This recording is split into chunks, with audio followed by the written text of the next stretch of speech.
मुंबईच्या सिद्धिविनायक मंदिरात भाविकांनी श्रद्धेने टाकलेली देणगी ती खरंच सुरक्षित आहे का?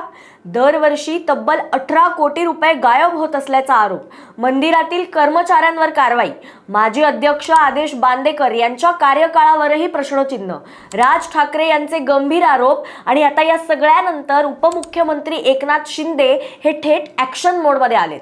नेमकं हे संपूर्ण प्रकरण काय आहे सगळं सांगते, पण सुरू करण्याआधी आमच्या चॅनलला नवीन आला असाल तर सबस्क्राईब करा आणि माझा हा व्हिडिओ आवडला तर लाईक शेअर कमेंट करायला विसरू नका. तर नेमके शिंदेंनी कोणते आदेश दिले? सिद्धिविनायक मंदिर ट्रस्टचे अध्यक्ष आणि शिवसेना आमदार सदा सरवणकर यांनी उपमुख्यमंत्री एकनाथ शिंदे यांची आज भेट घेतली.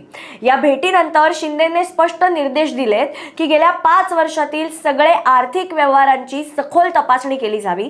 रोख देणग्या, सोनं चांदी, दागिने आणि इतर मौल्यवान वस्तूंचा स्वतंत्र लेखापरीक्षण अहवाल तयार करावा आणि जर कोणत्याही प्रकारचा गैरव्यवहार आढळला तर संबंधितांवर कठोर कारवाई करण्यात यावी. म्हणजेच सरकार आता फक्त आरोप प्रत्यारोपांवरती थांबणार नाहीये, तर अधिकृत आर्थिक पडताळणी करून सत्य समोर आणण्याचा प्रयत्न सुद्धा करत आहे. पण हे प्रकरण नेमकं सुरू कसं झालं ते पण सांगते. तर हे प्रकरण अचानक समोर आलेलं नाहीये. सिद्धिविनायक मंदिरातील दानपेटीमधली रोख रक्कम मोजताना काही कर्मचाऱ्यांकडनं पैसे लंपास होत असल्याचा संशय ट्रस्टला आला होता. त्यानंतर त्या अंतर्गत तपास करण्यात आला आणि या तपासात काही कर्मचारी कथितपणे दानपेटीतून पैसे काढत असल्याचं सुद्धा समोर आलं. त्यानंतर 9 कर्मचाऱ्यांवरती कारवाई करण्यात आली. या प्रकरणात अटकही झाली होती. ट्रस्टचा दावा आहे की ही बाब त्यांनीच उघडकीस आणली आणि या संबंधित त्यांनी यंत्रणेकडे तक्रार सुद्धा केली होती. पण मग 18 कोटींचा आकडा कुठून आला? तर याच प्रकरणात महाराष्ट्र नवनिर्माण सेनेचे अध्यक्ष राज ठाकरे यांनी अत्यंत गंभीर आरोप केले होते. राज ठाकरे यांनी एका सभेत सिद्धिविनायक ट्रस्टमधील विश्वस्तांनी उपमुख्यमंत्री एकनाथ शिंदे यांना लिहिलेल्या पत्राचा उल्लेख केला. त्यांच्या दाव्यानुसार दानपेटीतील चोरी उघड होण्यापूर्वी मंदिराचं साप्ताहिक उत्पन्न 50 लाख रुपयांपर्यंत होतं, पण हे कमी होतं. परंतु चोरीवरती नियंत्रण आल्यानंतर तेच उत्पन्न जवळपास 1.5 कोटी रुपयांपर्यंत पोहोचलं. आणि यावरून राज ठाकरे यांनी दावा केला की दरवर्षी सुमारे 18 कोटी रुपयांची देणगी गायब होत होती. मात्र हे लक्षात घेणं महत्त्वाचं आहे की हा राज ठाकरे यांनी केलेला आरोप आहे. या आकड्याला अंतिम अधिकृत निष्कर्ष म्हणून सरकारने अद्याप मान्यता दिली नाही आणि आता या लेखी परीक्षणातूनच वस्तुस्थिती आपल्याला स्पष्ट होणार आहे. पण या सगळ्यावरती सदा सरवणकर यांचं काय म्हणणं आहे? तर राज ठाकरे यांच्या आरोपानंतर ट्रस्टचे अध्यक्ष सदा सरवणकर यांनी पत्रकार परिषद घेतली होती.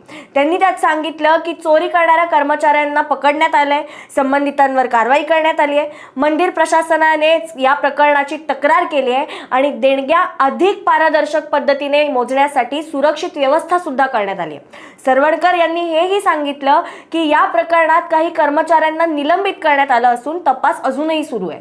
मग आता ह्या सगळ्यामध्ये आदेश बांदेकरांचं नाव कसं काय? तर या संपूर्ण वादात सिद्धिविनायक मंदिर न्यासाचे माजी अध्यक्ष आदेश बांदेकर यांचं सुद्धा नाव आलं होतं. पण महत्त्वाची गोष्ट म्हणजे आदेश बांदेकर यांच्यावरती चोरी प्रकरणात कोणताही गुन्हा दाखल झालेला नाही आणि त्यांना आरोपी घोषित सुद्धा करण्यात आलं नाही. मात्र विरोधकांकडनं असा प्रश्न उपस्थित केला जात होता की त्यांच्या अध्यक्षपदाच्या कार्यकाळात मंदिराच्या आर्थिक व्यवस्थापनात काही त्रुटी राहिल्या आहेत का? त्यावेळेला पुरेशी देखरेख होती का? आणि दुसरीकडे बांदेकर समर्थकांचं म्हणणं आहे की कोणतेही अधिकृत तपास त्यांच्या विरोधात निष्कर्षापर्यंत पोहोचलेला नाहीये. बरं, आता एवढं सगळं तुम्हाला मी सांगितलं, पण आता पुढे काय? तर आता सगळ्यांचंच लक्ष या सरकारच्या विशेष ऑडिटकडे लागलंय. या लेखी परीक्षणातनं काही महत्त्वाच्या प्रश्नांची उत्तरं मिळू शकतात. म्हणजेच खरोखर किती गैरव्यवहार झालेला? चोरी केवळ काही कर्मचाऱ्यांपुरता मर्यादित होती की यामध्ये आणखीन मोठं रॅकेट सामील होतं? मंदिराच्या आर्थिक व्यवस्थापनात आणखीन कोणती जबाबदारी निश्चित होणार आहे? या सगळ्याची उत्तरं आपल्याला या ऑडिटमधून मिळतील. सिद्धिविनायक हे केवळ मुंबईच नव्हे तर देशातील सर्वाधिक श्रद्धास्थानांपैकी एक मानलं जातं. त्यामुळे भाविकांनी श्रद्धेने दिलेल्या प्रत्येक रुपयाचा हिशोब हा पारदर्शक असणं ही मंदिर प्रशासनाची आणि सरकारची मोठी जबाबदारी आहे. आता एकनाथ शिंदे यांच्या 5 वर्षाच्या व्यवहाराचं विशेष लेखी परीक्षण करण्याचे आदेश दिलेत. आता या तपासातनं नेमकं काय सत्य समोर येतं? 18 कोटींच्या आरोपांमध्ये किती तथ्य आहे आणि जबाबदाऱ्यांवरती काय कारवाई होते याकडे सगळ्यांचं लक्ष लागलंय. तुम्हाला याबाबत काय वाटतं? आम्हाला कमेंट्समध्ये नक्की सांगा.